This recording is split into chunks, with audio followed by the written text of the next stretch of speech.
Your host, Lee. And tonight, for this live, we're at Colet House in London, the former home and study of Mr. P.D. Ouspensky. For those who are familiar with Mr. Ouspensky's work, you'll know that he had a deep understanding and interest in the subject of eternal recurrence.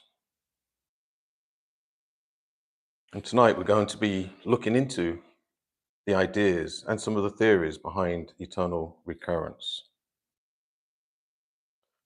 This will just be a very short stream because we are going to go into a private esoteric science group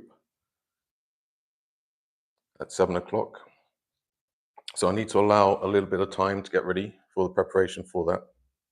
So this will just be almost like a taster or introduction into some of the ideas and theories behind eternal recurrence. If there is any background noise, you can let me know. We're right next to Barons Court Tube Station. It could be a little bit noisy.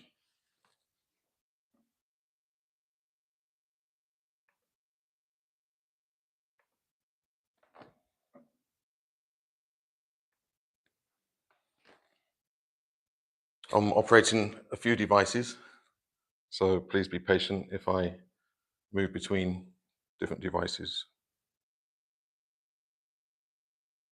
So regarding Mr. Ouspensky's study and interest into the subject of eternal recurrence, he did a very good presentation, and I'm going to be taking bits and pieces from that presentation, not in its entirety, especially for this part. It would take eternity to go through the whole thing. But we're going to be covering the main parts: birth and death, the mystery of time, reincarnation, eternal recurrence itself, a new paradigm of time, categories of people, recollections, the eternal now, evolution, and the subject of the exit of eternal recurrence. Now, for those who are not familiar with the idea of eternal recurrence, you may have seen the film Groundhog Day, where basically he's stuck on a loop and there's no possibility of a change. It just keeps repeating day after day. Now, on the outside, it looks very far-fetched, but the more you actually look into this, it actually starts to make a lot of sense, a lot more sense than, say, reincarnation.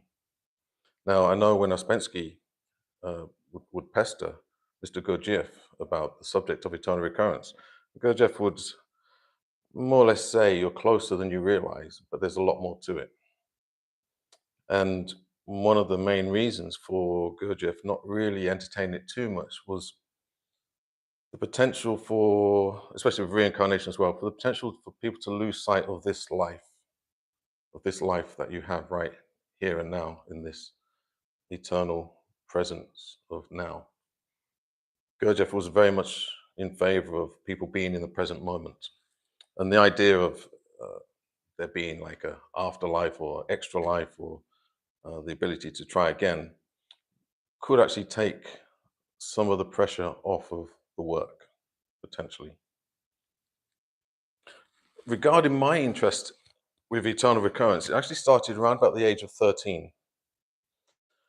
At school, my science and physics teachers would teach me evolution, and they would teach me in physics the second law of thermodynamics, which is entropy. Even at a young age, it confused me. How can you have evolution and entropy? How can they both be true? One must be true and not the other. When I pestered my teachers about this, I got sent home from school. At that point, I realized that the mainstream education was lacking and that I needed to find a school and be taught by those that know. You could say in many ways that was the formation of the early stages of a magnetic center. the realization or the dissatisfaction of the level of education to be taught to contradictions as though they're both factual. And that, or those questions, they stuck to me. They almost haunted me at a young age, around about the age of 8, after reading some of my mother's books that she left out on astral projection. I was able to have some kind of uh, metaphysical experience. I wouldn't necessarily say out of body, but it was definitely metaphysical, where I got to experience a form of time in a slightly different dimension. When I came back, this terrified me. It gave me a real shock, and that shock stayed with me for many, many years from the age of 8. And that led to me questioning the nature of our reality. And the people that were there for me to question were my school teachers. They obviously couldn't supply any answer whatsoever. So, how can there be evolution and entropy? How can both exist? Well, this is all part of the eternal recurrence, because if we look at time, time is entropic. We're born, we get older, and we die. So, time can be described as the distance between creation and extinction, which is entropic. There's a beginning and an end, ordinarily. Now, we're more or less taught that life is linear. There's a beginning and there's an ending. And this doesn't really make a lot of sense when you compare it to life and time being more cyclical. So time is in cycles. If you look at the nature of our reality, if we have a direct experience of the nature of our reality, we will see the cyclical nature of it, the sun and the moon, the day and the night, the rotation of time from morning, afternoon, evening, and it just repeats. So one of the main parts of eternal recurrence is time. And time, as we know it, is entropic. If you take a tennis ball and throw it, over time, it will go down. It doesn't keep going on its trajectory. At some point, it has to come down. And this is pretty much the foundation of the work of Mr. Gurdjieff with energetics, with how do we have some form of perpetual motion. One interesting point regarding time. Time is almost a cloaking mechanism for us to forget. So we forget the past. If we look at time being past, present, future, with time we generally forget the past and we can't see the future. So time could be defined as some kind of cloaking mechanism to help us forget. As we know, the almost obsession of self-remembering in the fourth way. Um, a lot of people within the work or around the work, or people that study the work, they will spend years, lifetimes trying to figure out what is meant by self-remembering. You could possibly ask 10 different people in the fourth way, and they'll give you 10 different answers to what is the definition of self-remembering. For my own personal study, I don't think it's that complicated. Gurdjieff said that self-remembering could be defined as being angry and simultaneously knowing that you're angry. Ordinarily, when we get angry, we no longer exist. We become identified with whatever angers us. We become invisible, we disappear, and then we reappear. So self-remembering in many ways could be bridging the known and the unknown, the past, present, and the future, being in that present moment, being able to observe oneself, especially when one is identified in some type of emotional state.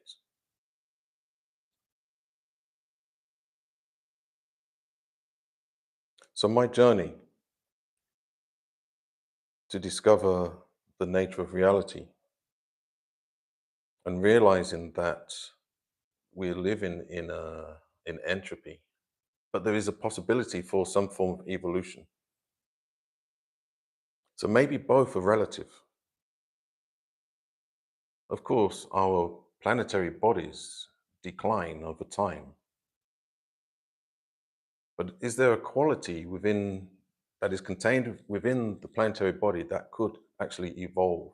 So maybe the planetary body is in entropy, but the quality of our consciousness has a possibility for evolution. And this is the main focus of my study and has been for quite some time now. Of course, I've dabbled in Ouspensky type fourth way, Gurdjieff type fourth way, and everything in between. Pretty much my conclusion now is that we need practical applications. And part of the practical application is the understanding of time. For those who have read Beelzebub's Tales to His Grandson, it's noted that one of the main problems was the hero pass, the problem of time. But how do we define time? Science generally doesn't want to discuss or have this conversation. What is time? What if we could see the future? There's also a problem with this. Mr. Ouspensky, he identified a problem of seeing the future. Imagine if we could see the future. Imagine if that mist or that cloak that blinds tomorrow or even the next moment. Imagine if we didn't have that, we could see the future. Mr. Ouspensky states that that is also problematic. It could actually give us pride, arrogance, which is not a quality that we would want to develop or transform into. So in many ways, this whole notion of time being a cloaking mechanism where we can't see the future and we forget the past, this could actually be how it's designed. It's designed to keep us dissatisfied. Gurdjieff and Ouspensky pretty much said that the fourth way is for those that have become dissatisfied in life. In many ways, you need that level of dissatisfaction. You need to be dissatisfied of the ordinary identification of the A-influence world or the ordinary world. Another inquiry that is very useful, and I found this very, very useful, is that time is not equal. So we have a distance of 60 seconds, 1 minute. So that's equal for everybody. But the quality of time is not equal.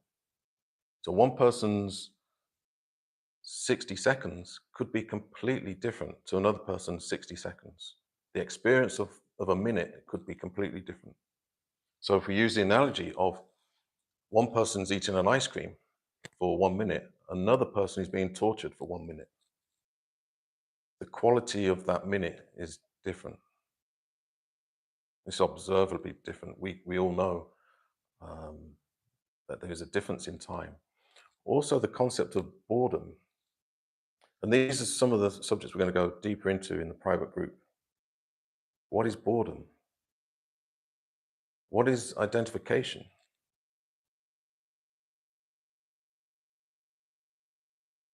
One of the techniques that is used in esoteric studies, even Rudolf Steiner recommended this, that we do the daily review or the daily revision. And this is where we look back on the day at our timeline and we observe where the moments where we either became identified, where we were expressing unpleasant emotions, where we get upset, where we get lost in our thoughts, in our daydreams. And we go back through that timeline of the day, and we try to reconcile, we try to find reparation in a way that we don't make the same mistake tomorrow. Now, from my research and study and experience of practicing this to me is a form of escaping the wheel of eternal recurrence. If we see the day as a cycle, a 24-hour cycle, and um, with the sun and the moon involved with this cosmology, we have a possibility for evolution. We have a possibility to improve the quality of our existence in terms of improving. So whatever we can measure, we can improve. If we don't spend time to observe our timelines in retrospect, how are we going to avoid making the same mistake tomorrow? So this is a very important practice.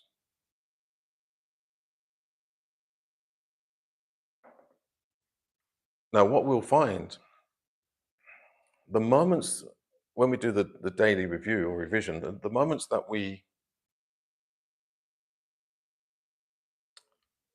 have a problem, we become identified, we become angry, upset, some kind of emotional outburst, it will normally be, if not always, when one timeline intersects with another timeline, as in other people.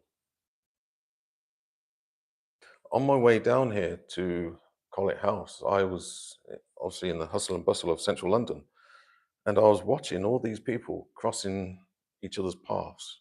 Some people were engaging, some people weren't, some people were engaging energetically. But every time they're crossing paths, there's an intersection of timelines. Mr. Ouspensky, in his presentation, he spoke about beings that are one-dimensional, that they could only see their own timeline. That's all that exists for them. There's just their timeline, one-dimensional beings. And this brings into question our ability to see other people's timeline. We all know about not judging people unless you've walked in their shoes. And I think this is connected to that. Some forms of empathy, even sympathy, being able to see another person's timeline, and also being able to observe the intersection of those two timelines. So when we do the daily review, normally when we have a problem, it will be the intersection where another person's timeline collides with our timeline. And we become defensive in some ways. Our lack of quality of character will suddenly manifest. Now, these are the areas that can evolve, they can be transformed. Gurdjieff was very clear that the qualities that he spoke of, that he said that humans generally don't have, that they should be proper to a three-brain being.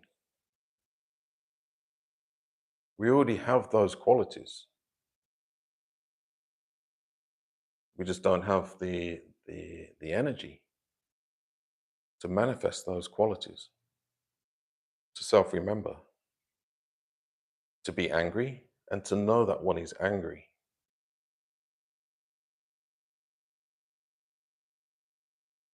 To people that have no understanding, no interest in this work, this will sound like words of a madman, somebody that's crazy.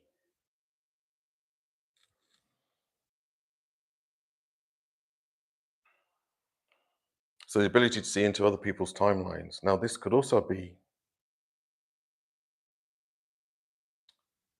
connected to the intersection with our own parents, our own grandparents.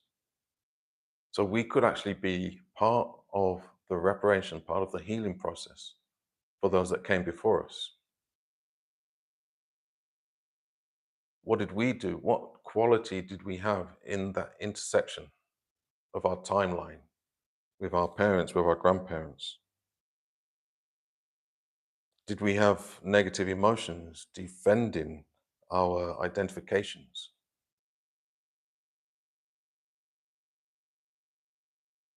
Could we observe ourselves during those intersections? Did we have, excuse me, did we have enough will to survive those intersections? Or were we just completely taken with identification?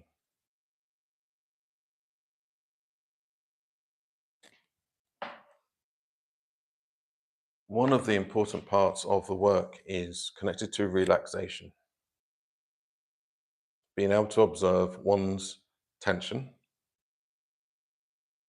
and relaxation. So, Mr. Ouspensky talks about how, with this notion, with this mainstream education of point A, point B on a straight timeline, it's problematic.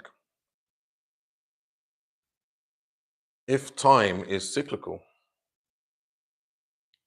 what is causing us to have the notion of it being a straight line, linear?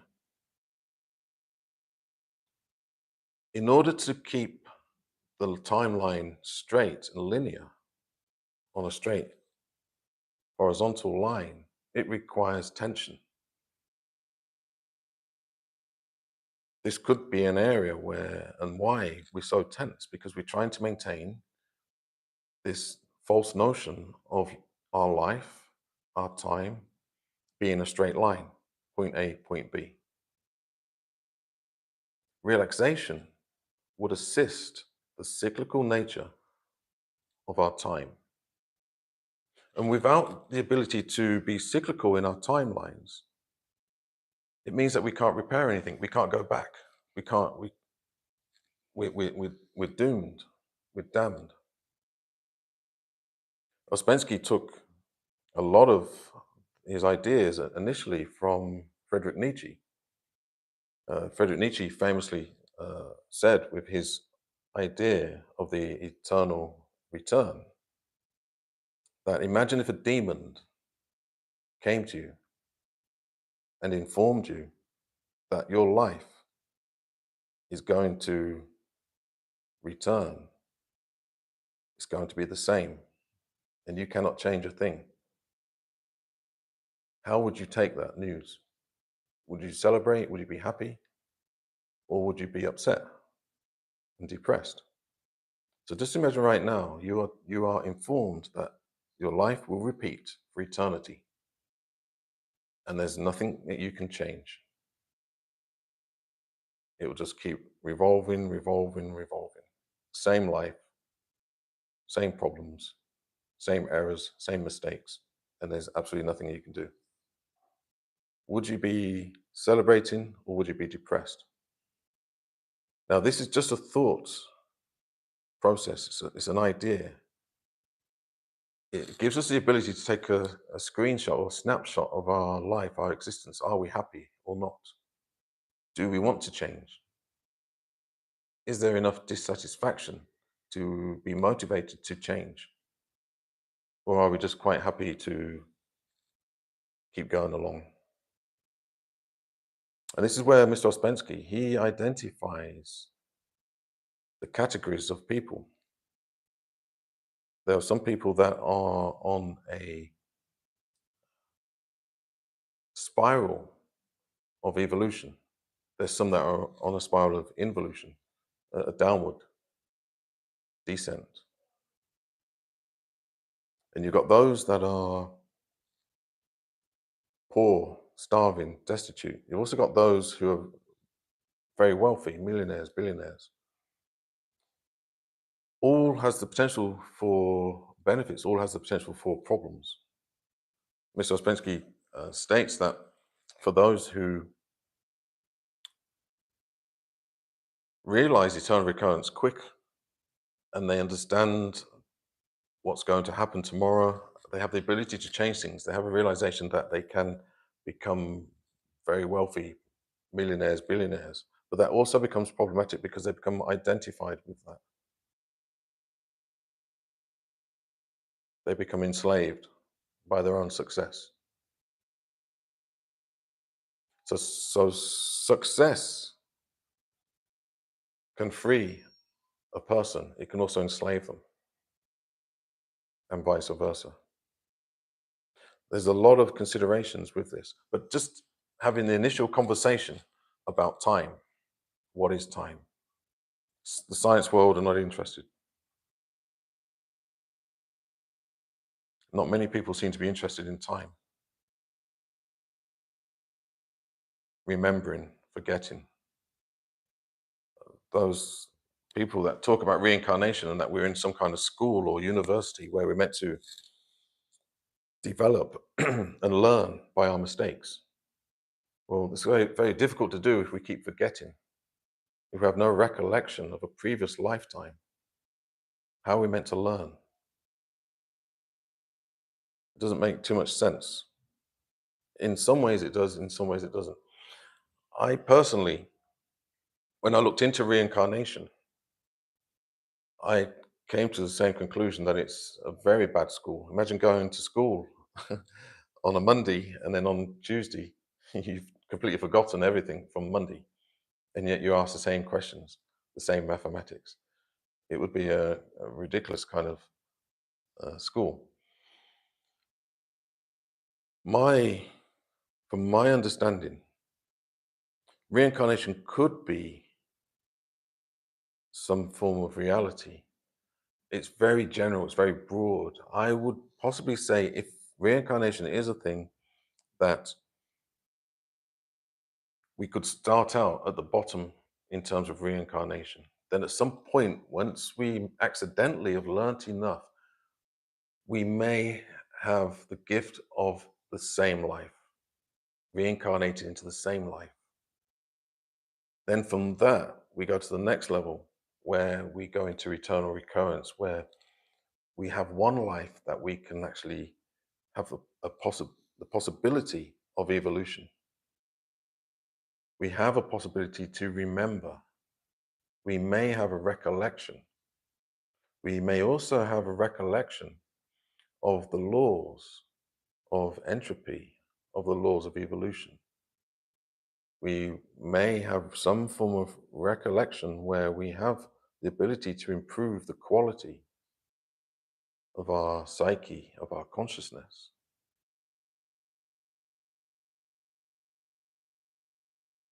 Even on a 24-hour basis, day to day, are we making the same mistakes?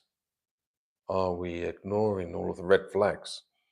Are we ignoring the intersections, the repeating intersections of timelines? Even with the people that we want to avoid. We could go to the other side of this realm to escape certain people. And guess what? Our timelines will intersect with the same type of people. That will give us the same triggers, the same irritations. It's not until we can come to some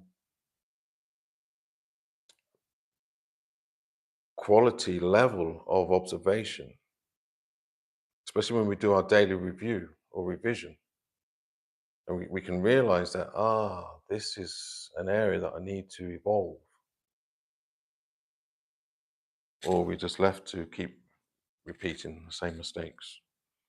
At some point, we may descend into entropy. And these are all practical applications.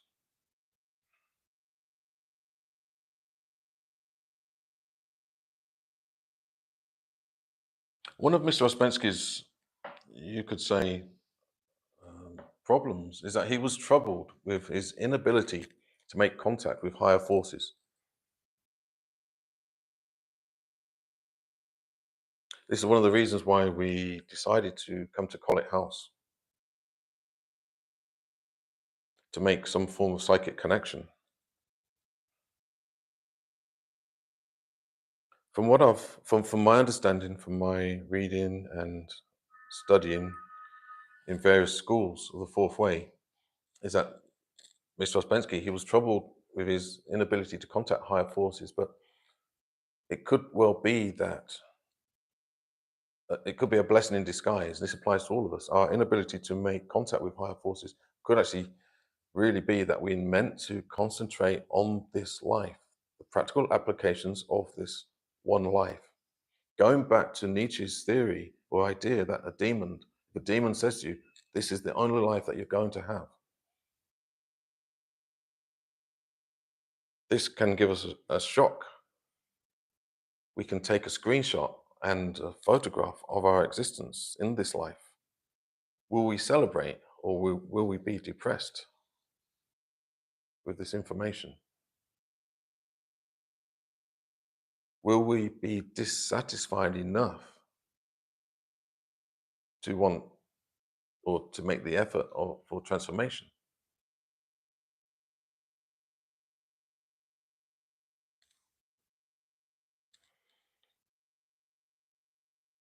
Okay, we've been going for 30 minutes. We'll give it another few moments before we get ourselves set up for the private esoteric science group. Just a couple of things I want to try and squeeze in.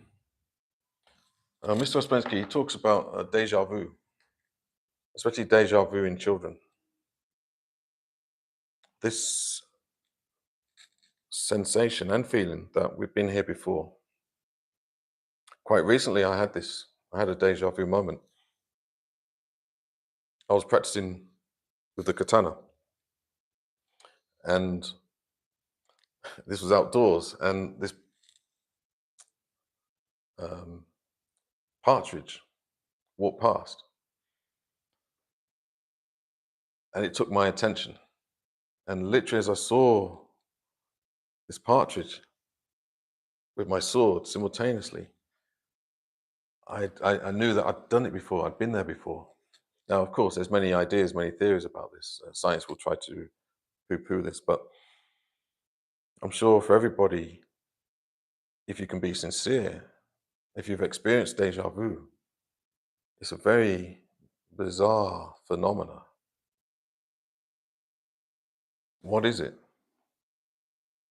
What is this deja vu? What is this feeling and sense that we've been here before? Especially when we're younger. I know for myself, I had many deja vu moments. Just having a quick look at my notes. I don't think I'm going to have much more time on this timeline, this particular cycle of time, to go into much more depth. The idea of this sort of quick live was to provoke, to have a particular line of inquiry regarding time and where we are in this time. Time is life. We could see time, we could define time as life.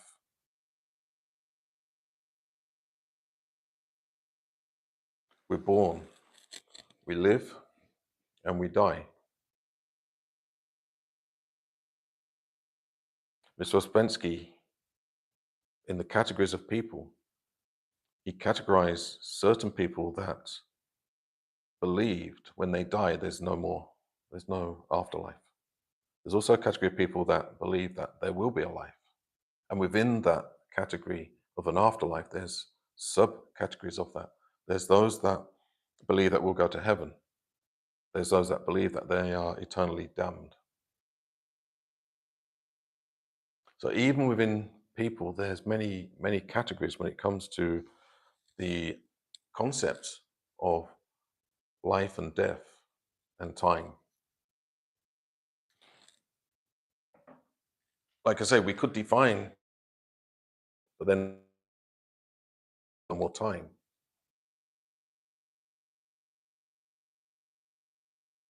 Mr. Gurdjieff, he had a reference of the disease of tomorrow,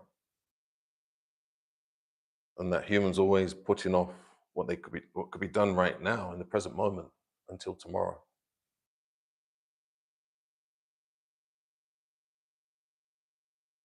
This could be for a particular category of people. Like I've already said, the fourth way work is for those that are dissatisfied, that have reached a suitable point of dissatisfaction with ordinary being existence, and that there's somewhere in their psyche that they know that there are qualities that are proper to three brain beings that we're just not manifesting. And this is why those with a magnetic center, those who are the initiates, will find groups, will come together and share their timelines.